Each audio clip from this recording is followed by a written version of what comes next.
एक छोटा आम का पेड़ सड़क किनारे उग रहा था, लेकिन एक दिन तेज आंधी आई और वो पेड़ झुक गया। पास बैठी चिड़िया दौड़कर आई, अपने पंखों से उसे ढक लिया।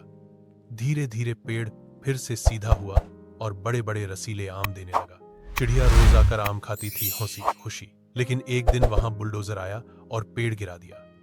पेड़ टूटा, चिड़िया रोती रही।